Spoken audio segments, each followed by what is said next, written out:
Summertime blues? What's that? Oh, summertime, summertime, summertime. What more can you say? Honestly, probably one of my more favorite times of the year, if not my most favorite time of the year. Awesome weather, going to the beach, going to the river, going to the parks, chasing after chicks. That's well. Hang out with friends, family. Just the general atmosphere, just the celebratory nature of the season. Going to the movies, great movies coming out.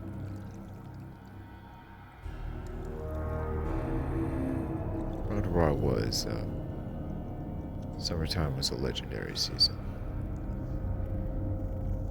You'd always hang with your boys, you'd always chill. Everything was good. Everything was right. Until one day something curious began to happen. A little around 4th of July, people began to vanish. Nobody really knew the reason why, but there seemed to be a little more disappearances this summer for some reason. Nobody really quite knew the reason why.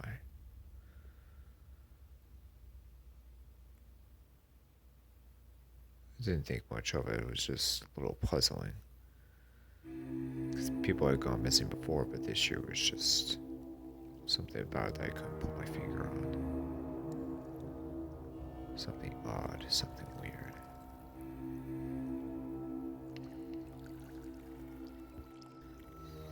It was finally the 4th of July.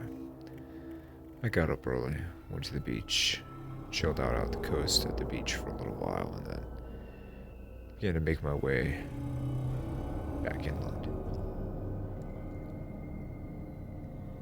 I had been invited to a cookout at one of my buddy's places, and we were going to watch some fireworks afterwards. So I showered, got situated, and headed over there.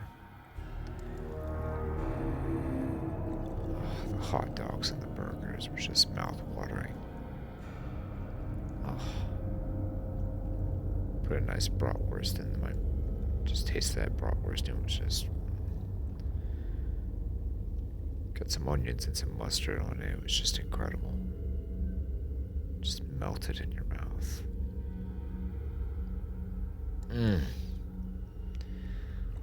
I shouted. Liking that a little bit too much, aren't you, Rob? What are you talking about? I love bratwurst, you know that. I know you love bratwurst, but that gyration and that shout were a little sus there, my buddy. Said Dino. What are you talking about? You know I love bratwurst. Bratwurst is amazing. I don't care what you guys think or say. Oh, Rob and his bratwurst. Sighed Michelle.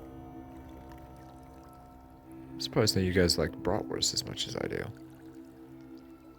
Oh, we love bratwurst. It's just, you're doing is just odd, said Michelle, chuckling.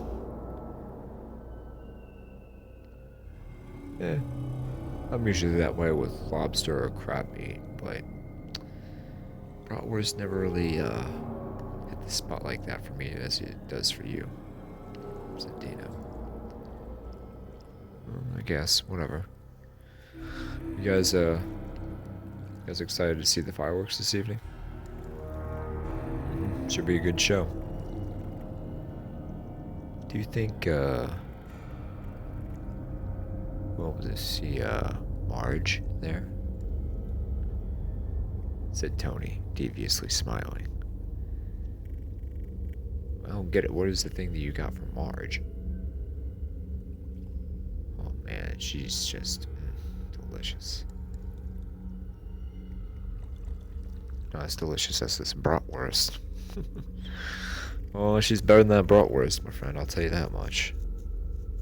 Oh, is she? Mm-hmm. Oh, I'm sure she would be pleased that you two were comparing a woman to a bratwurst, laughed Michelle. Men. Everyone laughed. So, how you liking the burgers? Asked Dino. Burgers are pretty good. I like those.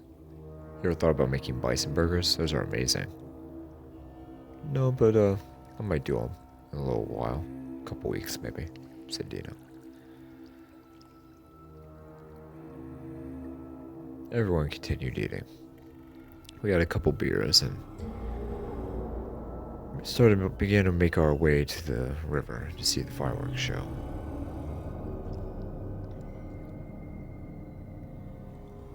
The show was amazing.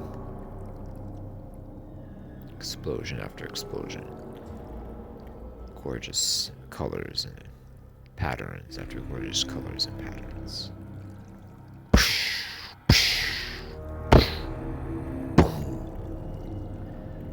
Such an amazing show. It's about 20-30 minutes. Then we began to make our way back to Dino's place. So, what do you guys think of all these disappearances that we've been having lately? Not really. It could be anything. It could be just people flying the coop. It could be just people disappearing on their own accord, getting away from society. It could be, could be anything, really.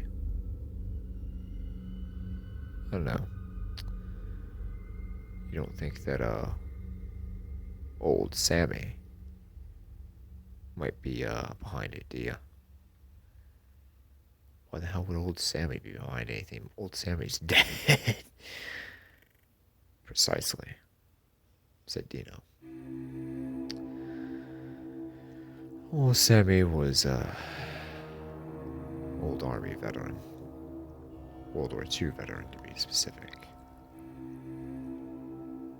Once he got back home from Europe, he appeared to have a few screws loose. He never really spoke to anybody once he got back. He just, had picked up a job at the hardware store. Had it for, 50 years. Became the manager. Then he retired. Passed away several years ago. Well, whenever there was a disappearance, there had been whispers, rumors about Sammy being behind it. Sammy was a tank commander during the war. And apparently he had taken a disliking to anyone that was even the slightest bit unpatriotic or disloyal to the United States. He would seek to straighten them out if he felt the need to. Rumor has it that he used his old bayonet while he was in the service to straighten anyone out who got out of line. Who he thought got out of line. The old boy was just on edge, ready to kill at any moment. The horrors that he's seen in Europe had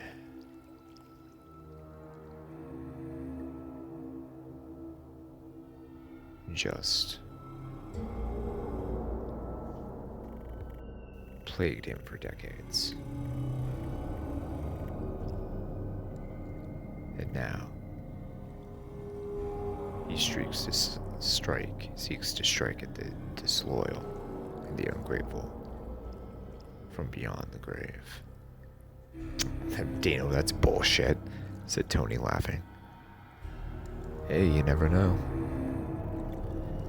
Well, first of all, you have no evidence that he actually did any of that. I know, but it's always healthy to speculate, isn't it? I guess, I said, shaking my head. You guys party pumped for the party over at Joe's this evening? Oh God, yes, said Michelle.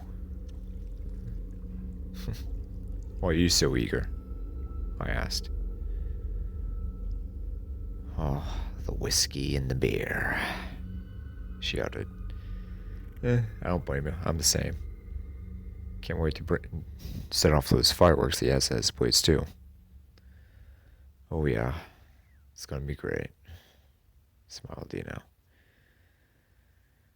Oh, here comes the debauchery, added Tony. Finally made it to Joe's place. Once we got there, door opened to some obnoxiously loud blaring. Well, interestingly enough, there were two different stereos blaring two different types of music. There was one blaring some hip hop, and there was one blaring some metal. What's the situation with this, Joe? I asked. Oh, thanks for asking, Rob. I got a mix of people coming in here, so figured I'd mix it up a bit with the music. I see. We're one of the first people here. How many people do you expect tonight? Realistically, probably somewhere between 15 and 20 folks, maybe. Maybe a little more, maybe a little less. We'll just wait and see. People are really busy this time of year. Having fun, doing what they want to do. So, we'll see what happens. After several hours of, setting off bottle rockets, sparklers, sprinklers, dancing around with crazy chicks on tables. About 20 or 30 people showed tonight. Everyone was having a tremendous time. All the booze you can drink, all the crazy tunes you can dance to. All the chicks you can flirt with, or dudes, whichever you'd like. It was just a good time. The night was amazing. Things began to ease down a little bit. It was a little past midnight. The party's still going in the house. Joe elected to start up a campfire in his backyard. He had a special small furnace for any firewood. Placed it in the middle of the backyard, and we just chilled out there. So, what do you guys think of all these disappearances we've been having? He asked. Don't know, answered Michelle. Dino and Tony had a little argument on the way here over about it. Dino's insistent that it's old Sammy, but who knows? She continued. Well, maybe it is, maybe it isn't. But personally, I would be more inclined to put the responsibility in the affirmative in his hands, said Joe.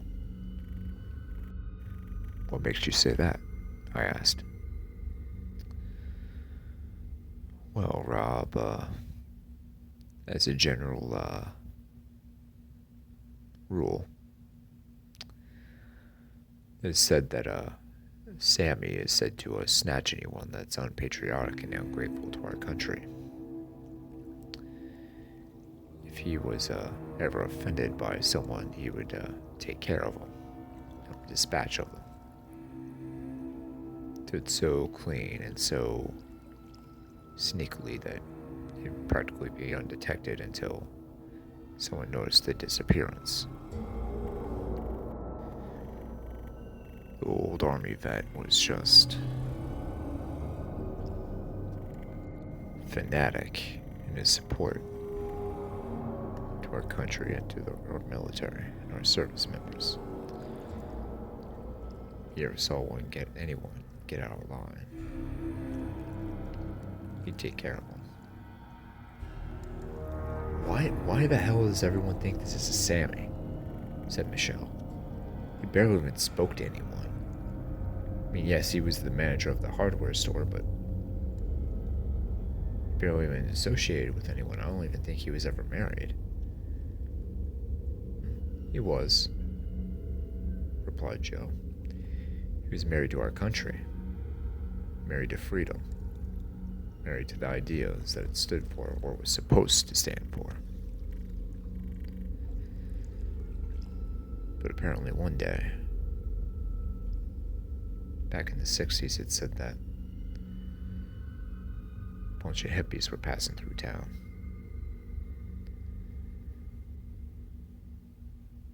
And were tearing down the American flags around the neighborhoods. Sammy, he just happened to be home. He witnessed them yanking his American flag out of his flagpole out of his front yard. He made a note of their license plate number. He got his Jeep and slowly stalked them for the rest of the day. Till nighttime. Rolled around and he found where they were parking out at in their Volkswagen bus. Slowly but surely, he took them out one by one during that night. Until there was none of them left. No bodies, no blood, no remains, not a trace.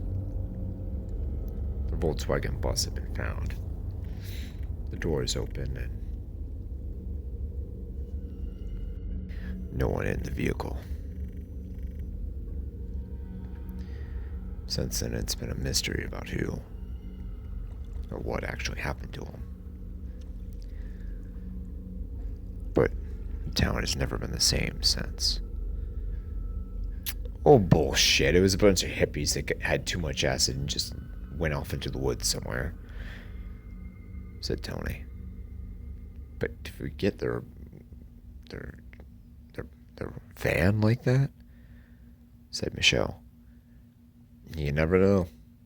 Some people take too much acid at once and they just go haywire, said Tony. Well, whichever the case, it ain't gonna affect us tonight, laughed Dino. I wouldn't be so cocky, Dino, said Joe. And why is that? You never know who might be watching and listening. It is said that Sammy still roams the woods and forests around town. Still roams the cemeteries. Still roams the night, listening to any traitorous actions or traitorous words, any ungrateful words, any disrespectful words. So you better watch your mouth, said Joe, smiling. Oh, fuck Sammy. Fuck Sammy, yelled Dino, shaking his head, taking a swig off a beer. Joe's eyebrows perked up. Wouldn't be saying that. Fuck that old boy. Fuck that old man. Laughed Tony. Joe casually looked over to Michelle and I. He noted that we weren't as arrogant. I shrugged. Michelle shook her head. Don't know. We'll see, muttered Joe. Took a sip of his Corona and looked back over at Dino and Tony. Be careful, boys, he said solemnly. We continued telling each other stories and myths around the fire. It began to get later, around 2 a.m. We'd almost had enough and we were ready to walk home. We re-entered Joe's house and suddenly we noticed blood on the floor and on the walls. Lots of blood. What the? Said Joe. We followed the trail. We moved to Joe's living room and there was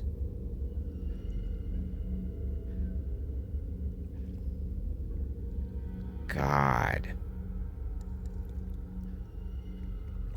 There were 5 people nailed to the wall. Army-style bayonets going through their throats and mouths. Nailed to the walls about 7 or 8 feet up. Bleeding out. Completely.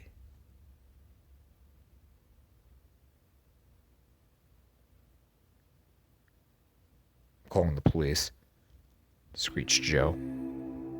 Michelle screamed in horror. Tony and Dino can only stand there with their mouths hanging open like idiots. I shook. I couldn't comprehend what was going on. Joe grabbed a hold of his pistol out of his gun safe and was on the phone with the police. He exclaimed the situation and gave his address and phone number. He looked around frantically, put his hand over the speaker on the phone and said, "Go search if there's anyone else." To me and Michelle. Michelle and I looked at each other. "Do it!" he shouted.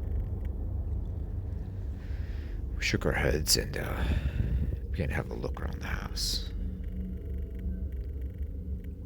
With flashlights, we inspected the rooms and bathroom and everything else. The speakers on the stereo systems were still bumping quite a bit. There was no one else, everyone else had gone.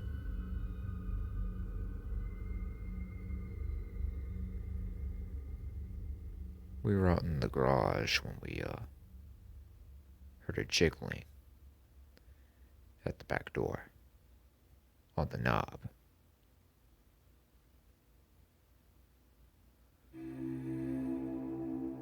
It started slightly, then it became more violent.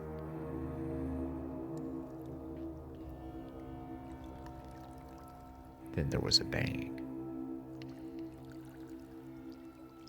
A shoving, a pushing, banging at the door. The door gave in, revealing a black, rotting hand and an arm that was clothed in old green army fatigue. The arm began to reach for the doorknob. I grabbed a 2x4 that was next to the door and just smashed the shit out of the arm.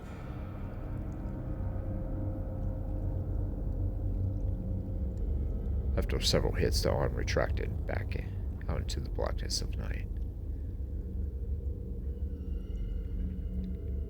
Michelle sat there with her mouth hanging open. Get the fuck back in the house, I said with my under-grit teeth. She complied and we went back inside. I saw the 2x4 in my hand. It was cocked and ready.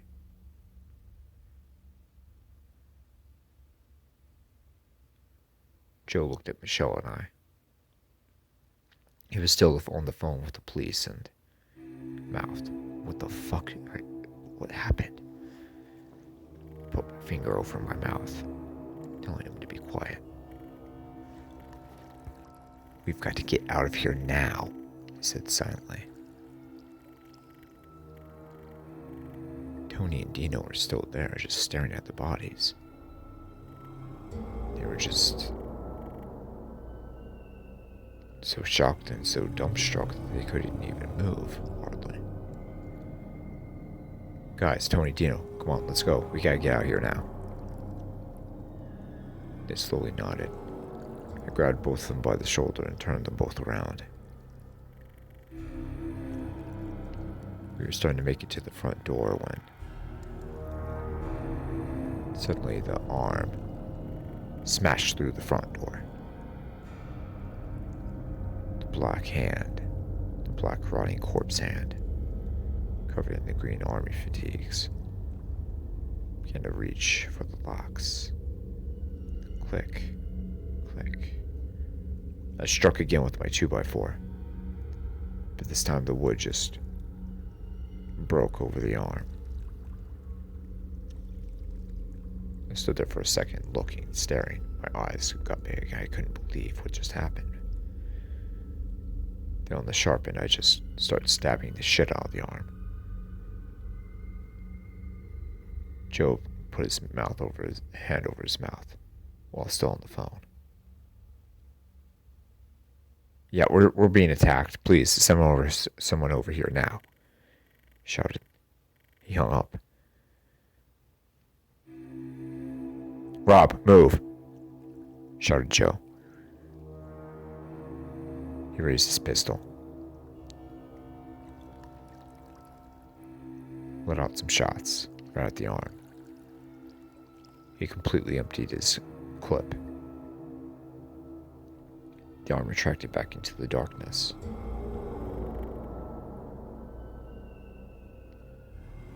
"Joe, what the fuck is going on?" screamed Michelle. He shook his head.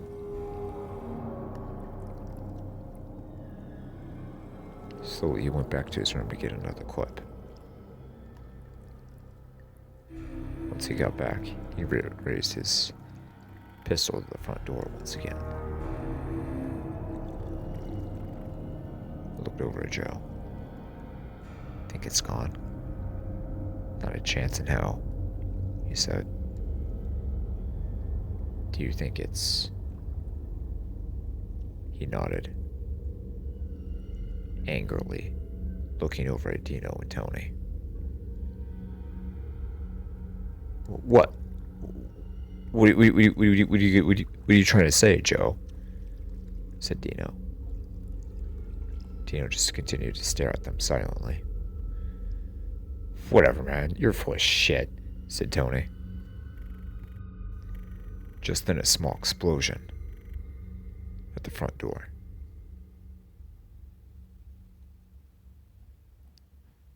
Everyone lurched back, way back.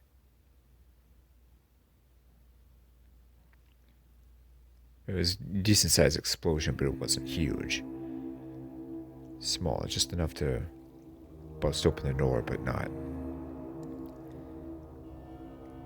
wreck the whole house. "Fucking grenade," I whispered. I looked for Michelle, Joe, Dino, and Tony. Everyone took cover.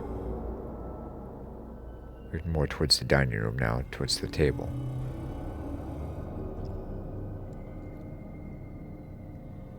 We all gathered together. Slowly waited. Joe's pistol still raised to the front door.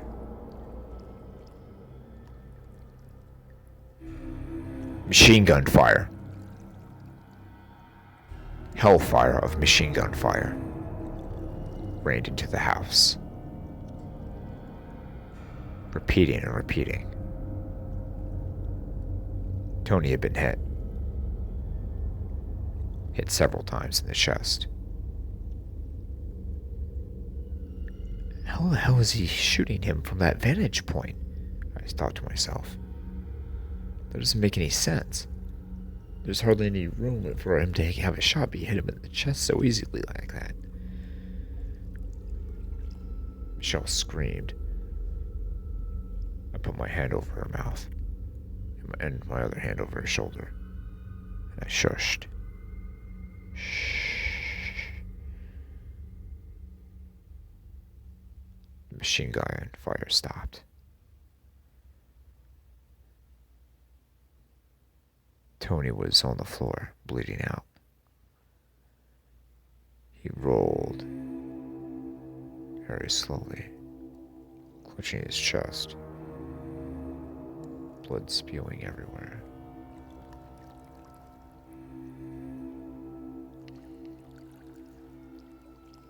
Machine gun fire had ceased.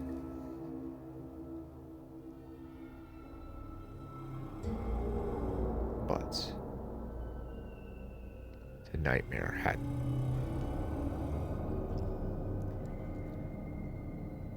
Suddenly, Joe had a bayonet going through his throat. Blood gushed everywhere. He dropped the pistol. I looked behind him. There stood a dark figure, covered in green army fatigues, with an army helmet, black mass of that would be a face or a head, dark rotting hands. I grabbed the weapon and proceeded to open fire. The entity turned at me and just stared. I couldn't move.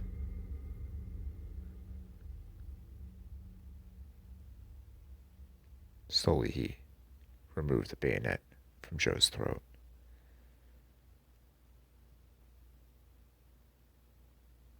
And stabbed Dino right in the chest.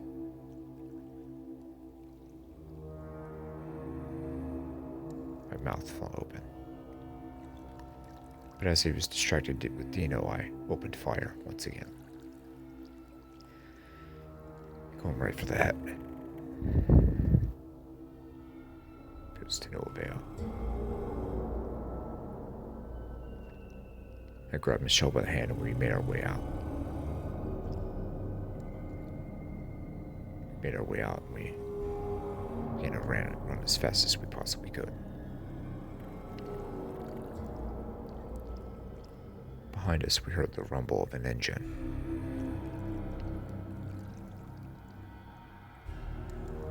Fire of a machine gun.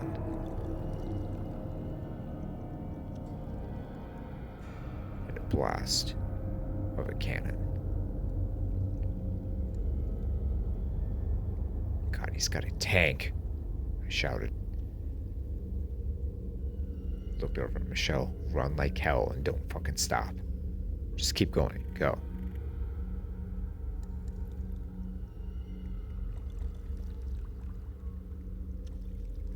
We heard a boom. And an explosion right behind us. One of the trees that had just exploded about 10 feet behind us and just debris scattered everywhere. Pieces of wood, leaves, scattered all across the road. None of the houses had their lights on. None of the street lights were on. It was almost complete blackness. Pitch black. Machine gun fire rained out once more.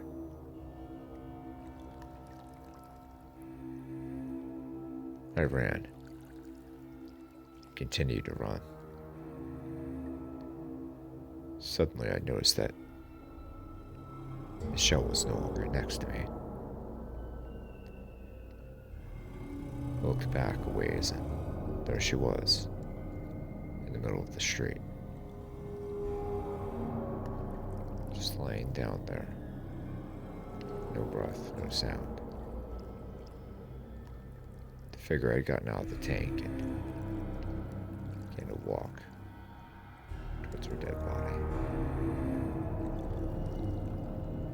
He grabbed her by the throat with one arm.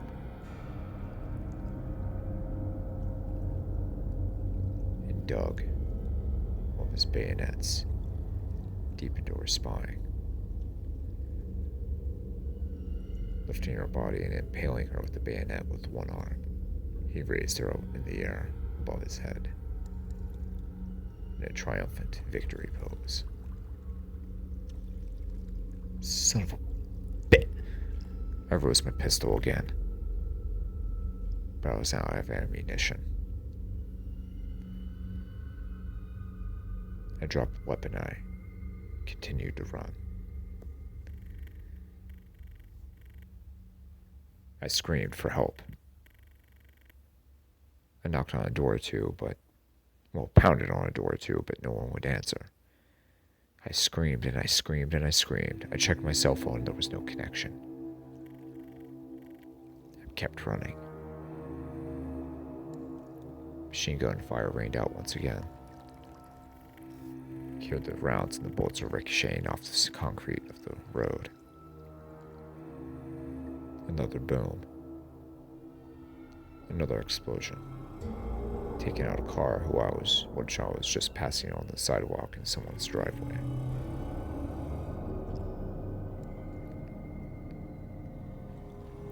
The tank rumbled, getting closer and closer. I made it to the cemetery. I don't know why, but something told me to go there.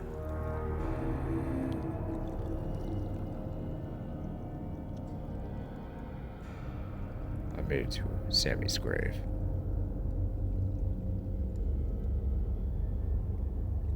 I put my hand on his headstone and knelt to the side of the grave because I didn't want to stand over him. I bowed my head and I wept. Please stop this, I shouted. Please, you have to stop this now. Now.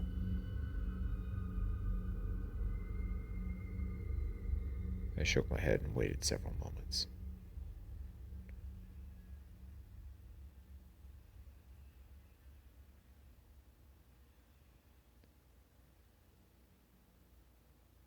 I had dozed off. I woke back up. It was still nighttime, but there was no more tank. No more dark figure.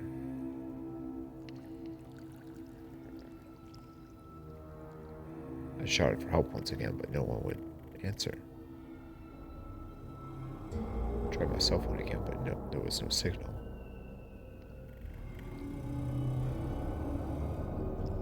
Instinctively, I went back to my house.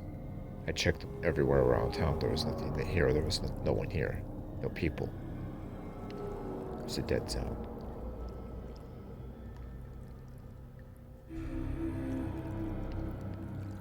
I went home. Grabbed the American flag out of my front yard and placed it over me, similar to how a monster or a vampire or a werewolf hunter would, with a crucifix or some silver bullets. Felt like it was my only defense.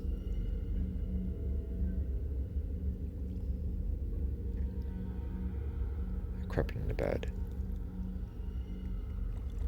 My Bowie knife ready and my American flag still over my body, my chest.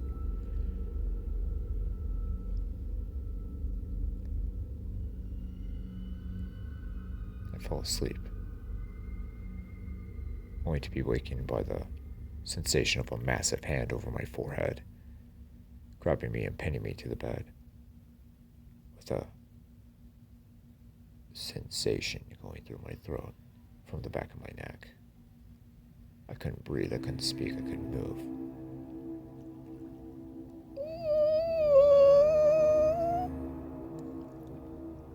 I shook.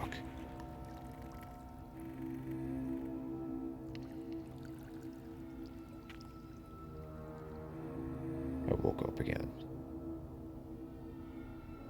This time it was morning.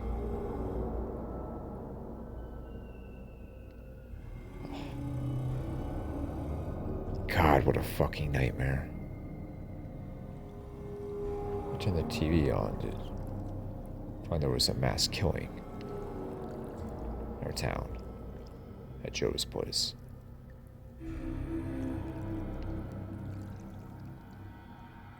Nine people reported dead.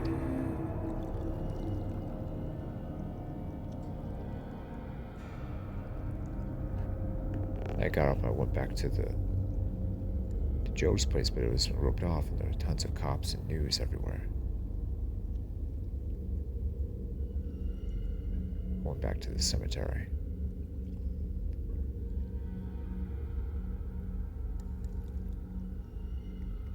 So, sure thing. The dark figure was over Sammy's grave. He acknowledged me. Tensed up stood at attention. Gave me a salute. And faded into the light of the morning.